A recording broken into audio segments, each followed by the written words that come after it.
Hello বন্ধুরা, সকলকে স্বাগত জানাই আমার চ্যানেল বৃষ্টি ডিভাইন ট্যারোতে। সবাই কেমন আছেন? হ্যাপি থাকবেন, পজিটিভ থাকবেন। জেন্ডার স্পেসিফিক রিডিং এটা একদম নয়। আমার ভিউয়ার্স মেল অথবা ফিমেল যে কেউ হতে পারে। Timeless collective gender energy pick করা বলে সবসময় সব কথা আপনার সাথে রেজোনেট নাও করতে পারে। টাইমলেস হওয়ার জন্য আপনার সামনে যখন রিডিংটা আসবে, আপনি এখান থেকে কোনো না কোনো গাইডেন্স কিন্তু পেয়ে যাবেন। অলরেডি এক সাইন বেস রিডিং কয়েকটা রাশি সিগনিফিকেন্ট থাকে বলে আমি সেগুলোকে মেনশন করে দিই। সর্বোপরি রিডিংয়ের এনার্জি যদি আপনার সাথে ম্যাচ হয়ে যায় তাহলে কিন্তু পুরো রিডিংটাই আপনার। আজকে দেখে নেওয়ার চেষ্টা করব আপনার পার্সনের কারেন্ট এনার্জি কি, আপনার কারেন্ট এনার্জি ডিভাইনের গাইডেন্স কিছু থাকলে সেটাও দেখে নেওয়ার চেষ্টা করব, এবং তার সাথে তার কিছু মেসেজও দেখে নেওয়ার চেষ্টা করব।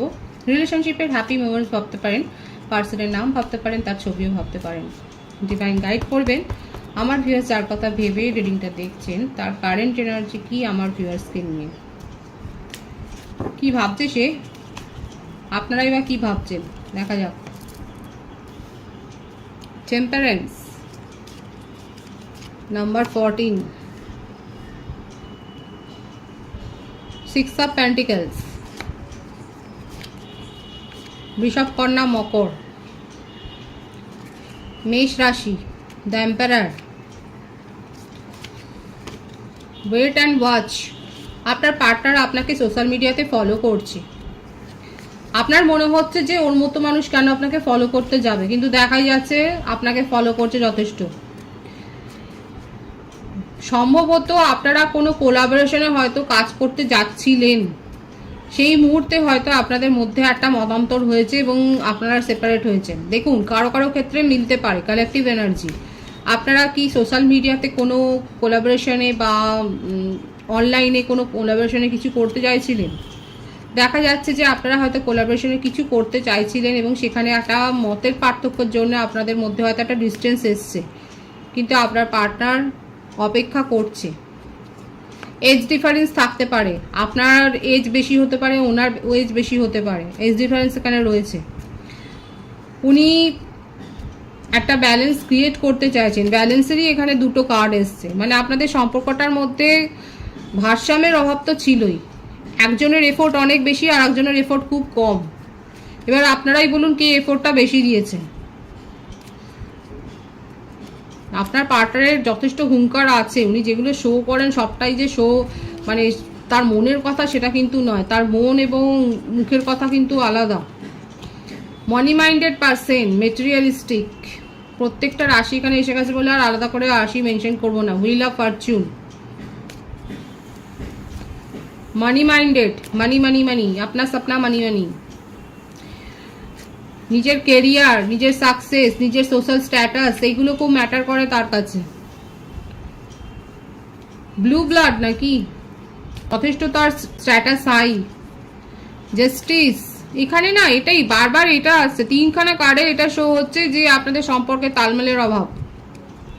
জাস্টিস দিতে চান, কোর্ট কেস চলছে কিছু আপনাদের ফ্যামিলিতে কিংবা আপনার পার্টনারের ফ্যামিলিতে, কোর্ট কেস কিছু থাকতে পারে, কিংবা ওনার মেজাজের জন্যই হয়তো উনি কোনো রিসেন্ট বর্তমানে কোনো কোর্ট কেসে জড়িয়ে গেছেন। এইট অফ কাপস, ভারসাম্যের অভাবের জন্যই আজকে উনি নিজেকে খানিকটা সেপারেট করে রেখেছে, কারণ ওনার ইগো অনেক বেশি, ইগো অহংকারের জন্যে। King of swords, empire, king, মানে বুঝতেই পাচ্ছেন তো যে নিজেকে ছাড়া নিজের মান সম্মান, নিজের মর্যাদা, নিজের প্রতিষ্ঠার কথা উনি অনেক ভাবেন। তার সাথে চলতে পারলে চলো, না চলতে পারলে যেতে পারো, এইরকম একটা ব্যাপার। দেখা যাক আর কি আছে। 9 অফ কাপস, 9 অফ পেন্টিকলসকে ক্লারিফাই করছে 9 অফ কাপস। আপনি হচ্ছেন তার উইশ ফুলফিলমেন্ট, সেটা সে মুখে বলে না, সে মুখে কিছুই বলে না। আপনার পার্টনার কিচ্ছু শো করছে না, কিন্তু দেখুন মনের ভাব যেটা আছে সেটা কিন্তু এখানে পরিষ্কার এসছে। আপনাকে নিয়ে কিন্তু উনি একটা ফার্ম ডিসিশন নিতে চান, এমন নয় যে আপনাকে ছেড়ে দেবেন। আপনার সাথেই কিন্তু উনি নিজের বয়সটাকে বাড়াতে চান, এটাই দেখা যাচ্ছে। আর কি রয়েছে? প্রপোজাল, লোভনীয় অফার, অনেক কিছু রয়েছে, কিন্তু উনি ভাবছেন আপনার কথা। ডেস্টাইন্ড কানেকশানে আপনারা রয়েছেন, সোলমেট কানেকশানে আপনারা রয়েছেন, অনেকে সোলমেট কানেকশানে রয়েছেন, এবং সেক্ষেত্রে দেখা যাচ্ছে যে উনি যেগুলো শো করেছেন সেগুলো তো শো করেইছেন। কিন্তু আপনাকে নিয়ে কিন্তু উনি পথ চলতে চায়। এখানে দেখা যাচ্ছে যে উনি কিন্তু নিজের পথ প্রতিষ্ঠার জন্যই উনি কিন্তু অনেক প্রপোজালও পান, এবং সেই প্রপোজালগুলোকে যে দেখে উনি ইগনোর করবেন সেরকম মানুষ কিন্তু নয়। ইগনোর উনি করেন না, তার জীবনে সম্পর্ক থাকে, কিন্তু সেটাকে উনি স্বীকার করেন না। কেন স্বীকার করতে যাবেন? কারণ উনি আপনাকে প্রায়োরিটি দিয়েছেন, ওনার মনে হচ্ছে আপনাকে প্রায়োরিটি দিয়েছেন, এটাই অনেক বড় কথা। আর আপনি যে ভ্যালুটা এক্সপেক্ট করেছেন সেটা দিতে পারেননি বলেই উনি মুভ অন করেছেন, মানে ইমোশনালি উনি ডিটাচ হয়েছেন, চেষ্টা করেছেন, ইমোশনালি ডিটাচ হওয়ার চেষ্টা করেছেন। কিন্তু এখানে যেটা হবে সেটা হচ্ছে যে ওনার নিজের এই যে ব্যাপারগুলো রয়েছে না, এই যে এত কিছু উনি জড়িয়ে রেখেছেন নিজের সাথে, এই যে তার মনের কথাগুলো উনি বলছেন না, এইগুলোই দেখা যাচ্ছে আস্তে আস্তে করে তার মন থেকে, তার মনের একটা পরিবর্তন হবে। কারোর না কারোর উপদেশ তো উনি নিচ্ছেন, বা উপদেশ উনি নেবেন ভবিষ্যতে, নিয়ার ফিউচার দেখা যাচ্ছে কারোর না কারোর সংস্পর্শে উনি আসবেন, এবং সেখান থেকে কিন্তু উনি শিক্ষাটা নেবেন, এবং নিজের মনের যে এত ময়লা তার জমেছে নিজের মনে, যে একটা যে জেদ, গো, নিজেকে ছাড়া কাউকে রাখবো না, এইগুলো দেখা যাচ্ছে আস্তে আস্তে করে পরিস্থিতির চাপে পড়ে হয় সরে যাবে, নয়তো কারোর পরামর্শ শুনে উনি সরিয়ে ফেলবেন। এবং আপনার সাথে সম্পর্কটার মধ্যে একটা কিন্তু যে ব্যবধান তৈরি হয়েছে ব্যালেন্সের অভাবের জন্য, সেইটা কিন্তু দূর করবার চেষ্টা উনি করছেন। আপনাকে নিজের জীবনের কিন্তু কুইন হিসেবেই উনি দেখেন, এটা কিন্তু তার কারেন্ট এনার্জিতে দেখা যাচ্ছে। আচ্ছা, বার্থডেটগুলো বলে দিই, 6, 4, 9, 10, 8, 11, 21, 27, 18, 22, 13, 31, 24, 15, এইগুলো দেখা যাচ্ছে। বার্থ মান্থের মধ্যে যেটা বেশি দেখা যাচ্ছে জুন, এপ্রিল, সেপ্টেম্বর, অক্টোবর, জানুয়ারি, আগস্ট, নভেম্বর, এই মাসগুলো বেশি দেখা যাচ্ছে। দেখবো তার কিছু মেসেজ যে উনি কি বলতে চাইছে। আপনাকে নিজের জীবনের কুইন বা কিং হিসেবেই উনি দেখেন, এবং খানিকটা আপনাকে ভয় দেখাবার জন্যই উনি ইমোশনালি ডিট্যাচমেন্ট একটা শো করছেন, কিন্তু সেটা শো, সেটার মানে এই নয় যে উনি আপনার সাথে ইমোশনালি ডিট্যাচড হয়ে গেছেন। এবার আপনার যদি প্রশ্ন থাকে যে আপনি থাকা সত্ত্বেও তার জীবনে কেন অন্য সম্পর্ক থাকবে, সেটা থাকবে, সেগুলোকে উনি মেনটেন করবেন। উনি আর মতে হচ্ছে সেগুলো সেরকম জায়গায় থাকে, এবং সেই বলে নজর খারাপ। তো যদি ওনার কাছে প্রপোজাল নিজের থেকে হেঁটে আসে তাহলে উনি কি করবেন? সেগুলোকে তো উনি আর ইগনোর করতে পারেন না। এই ব্যাপারটা হচ্ছে এখানে এইরকম। আর এইটা নিয়ে আপনাদের মধ্যে হয়তো ক্ল্যাশ হয়েছে। ওনার পাওয়ারের জন্যই ওনার কাছে প্রপোজাল আছে। দেখুন এসেইছে ওনার ক্ষেত্রে, দেখুন প্রথম মেসেজটা ego. I let my pride get in the way of our connection. উনি কিন্তু নিজের ইগোটাকে লেট গো করতে চাইছেন, অন্তত এই কম্প্রোমাইজের জায়গায় উনি এসছেন যে উনি নিজের ইগোকে লেট গো করতে চাইছেন। আর কি রয়েছে, থার্ড পার্টি সিচুয়েশন রয়েছে, উনি সেটাও কিন্তু স্বীকার করছেন। দেখুন এই ব্যাপারটা কিন্তু এসছে। ওনার বক্তব্য হচ্ছে যে ওনার কাছে যদি হেঁটে হেঁটে কোনো প্রপোজাল আসে তাহলে কি উনি সেটাকে ইগনোর করবেন? Runner, I don't want to run any more. উনি আপনাকে ছেড়ে আর যেতে চান না, সেটাই কিন্তু দেখা যাচ্ছে। আর কি রয়েছে দেখা যাক। ধোকা তো দিয়েছেন। I know my inability to make a decision hurts you. উনি যে সিদ্ধান্ত নিতে পারেননি বলেই যে আজকে আপনাদের সম্পর্কের মধ্যে এরকম একটা পরিণতি এসছে, সম্পর্কটা যে খারাপ হয়েছে সেটা উনি স্বীকার করছে। এটা কিন্তু দেখা যাচ্ছে যে ধোকা দিয়ে যে উনি দিয়েছেন সেটা কিন্তু উনি স্বীকার করছেন। আর কি আছে তার মেসেজে দেখা যাক। রিভিল, ওনার জীবনে কি কি চলছে, ওনার পাস্ট কানেকশন কি আছে, সবটা না বললেও কিছুটা হয়তো বলতে চান, কারণ বলছে দেখুন, I want to tell you the truth, I am afraid it's too late to take action. কারণ ওনার মনে হচ্ছে যে অনেক সময় চলে গেছে অ্যাকশান নেওয়ার ক্ষেত্রে, উনি অ্যাকশান নিতে পারেননি সঠিক সময়ে, এই ব্যাপারটা এসছে দেখেছেন।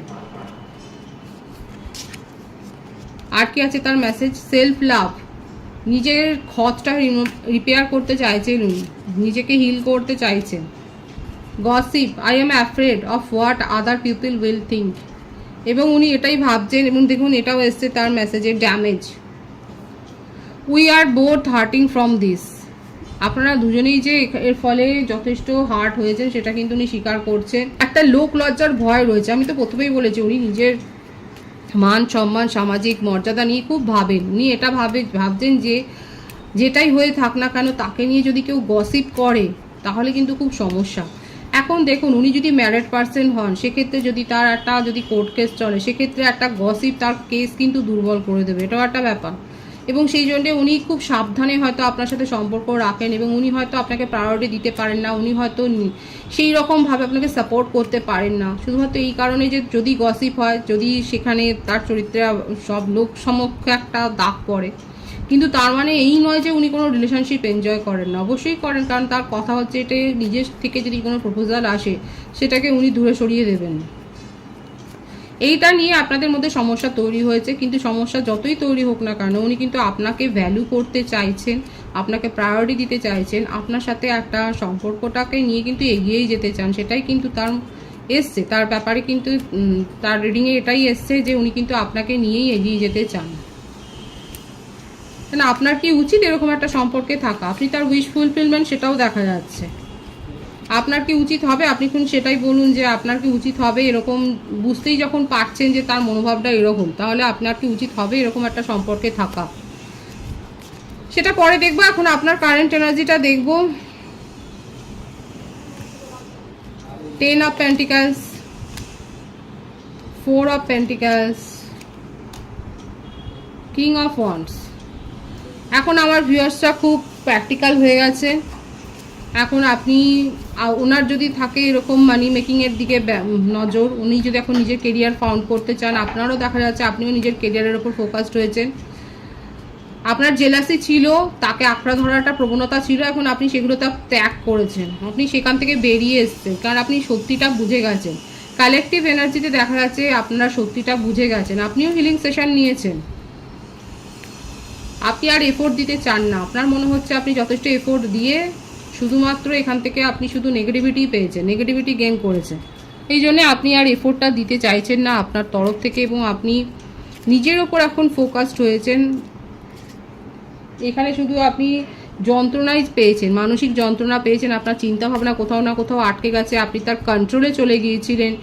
আপনার কালেকটিভ এনার্জিতে এটা দেখা যাচ্ছে যে এই সম্পর্কটা নিয়ে ভাবতে গিয়ে আপনার এটাই মনে হচ্ছে আপনার চিন্তাভাবনা কোথাও না কোথাও আটকে গেছিলো, আপনি তার নিয়ন্ত্রণে চলে গিয়েছিলেন, আপনি স্বাধীন মতো কোনো চিন্তাভাবনা করতে পারছিলেন না, এবং সেই জন্যে কোথাও না কোথাও আপনার মনে হচ্ছে এটা একটা ব্লেসিংস যে আজকে সেই চলে গেছে।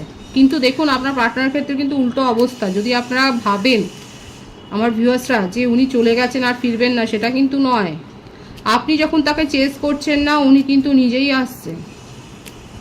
যখন আমরা কাউকে এরকম ফিডব্যাক দেওয়া বন্ধ করে দিই, ইমোশনালি তার কাছ থেকে উইথড্র করে নিই নিজের সমস্ত ফিলিংস, সেক্ষেত্রে সেই কিন্তু অ্যাট্রাক্ট হয়ে যায়, সে কিন্তু ভাবে, তখন ভাবতে শুরু করে, একটা তার মধ্যে কমপ্লেক্স তৈরি হয়ে যায় যে মানুষটা তো আমাকে নিয়ে এত ভাবতো, আমি তার জীবনকে রুল করতাম, এখন কি সে আমাকে ছাড়া ভালো আছে? কি করে ভালো আছে? এই ব্যাপারগুলো না তাকে মনের মধ্যে এত হন্ট করে যে উনি কিন্তু তখন অ্যাট্রাকশন মানে ভীষণভাবে অ্যাট্রাক্টেড হয়ে যান এবং সে কিন্তু ফিরে আসতে চায়। এই ব্যাপারটাই আপনার পার্টনারের ক্ষেত্রে দেখা যাচ্ছে। আমার ভিউয়ার্সরা দূরে সরিয়ে দিতে চাইছেন আর উনি তত এগিয়ে আসছে। ম্যাক্সিমাম ভিউয়ার্স আমার এখানে কেরিয়ারের ওপর মন দিয়েছে, আর কোনো রকম নেগেটিভিটি নয়, কোনো রকম ন্যাকামি নয়, কোনো রকম ভিকটিম নয়। এখন আপনি সোজা সাপটা নিজের কেরিয়ারের ওপর গ্রো করছেন, নিজের কেরিয়ারের ওপর মন দিচ্ছেন। এখন আপনার মনে হচ্ছে নিজের সেলফ গ্রোথের ওপর সময় দেওয়া, তাকে পরিচর্যা করাটাই ভালো, সেটাই দরকার। আর কোনো রকম সিদ্ধান্তহীনতায় ভুগছেন না, কোনো সিদ্ধান্তহীনতা নেই আপনার জীবনে। আপনার জীবনে সবটাই ভীষণভাবে জলের মতো ক্লিয়ার, খুব স্বচ্ছ, কোনো রকম অস্বচ্ছতা সেখানে নেই। ডিভাইনের গাইডেন্স দেখব। 10 অফ সোর্ডস, দ্য হারমিট। শরীর স্বাস্থ্যের দিকে খেয়াল রাখবেন, ছোটোখাটো অস্ত্রোপচার হওয়ারও সম্ভাবনা দেখা যাচ্ছে। ধারালো জিনিস সাবধানে ব্যবহার করবেন, ধোঁকাবাজি হতে পারে। মনিটারি রিলেটেড বা কোনো ডিসিশন মেকিংয়ের ক্ষেত্রে কিন্তু সাবধানে ভাবনা চিন্তা করে, যাচাই করে, সোর্স বিশেষ করে যাচাই করে তারপর সিদ্ধান্ত নেবেন। শরীর স্বাস্থ্যের দিকে খেয়াল রাখবেন, আপনার কাছে অনেক চয়েস আসবে, একাধিক চয়েস আসবে, মাথা ঠান্ডা করে কিন্তু সিদ্ধান্ত নেবেন। যাচাই করতে বলছে ডিজাইন, পরিস্থিতি বুঝে বিবেচনা করে তারপর সিদ্ধান্ত নিন। প্রপোজাল অনেক পাবেন, অনেক অফার আসবে। প্রলোভিত হয়ে নয়, লোভের বশে কিছু নয়, স্বচ্ছ চিন্তাধারা রেখে সিদ্ধান্ত নিন। পজিটিভ আছে এনার্জিকে অবশ্যই ক্লেম করে নেবেন। রিডিং এর এনার্জি যদি আপনার সাথে ম্যাচ হয়ে যায়, রিডিংটা লাইক করে এনার্জি অবশ্যই এক্সচেঞ্জ করে নেবেন। যেটা শুনবে জরুরি সকলকে আমার চ্যানেলে অনেক অনেক স্বাগতম, শুভেচ্ছা জানাই। যারা রয়েছেন তাদেরকে অনেক ভালোবাসা। আপনাদের ভালোবাসা সহযোগিতায় করবো, একটু বৃহত্তর করে তুলুন। রিডিংটা একটু শেয়ার করে দেবেন, চ্যানেলটা সাবস্ক্রাইব করে দেবেন। সব ভীষণ ভীষণ ভালো থাকবেন।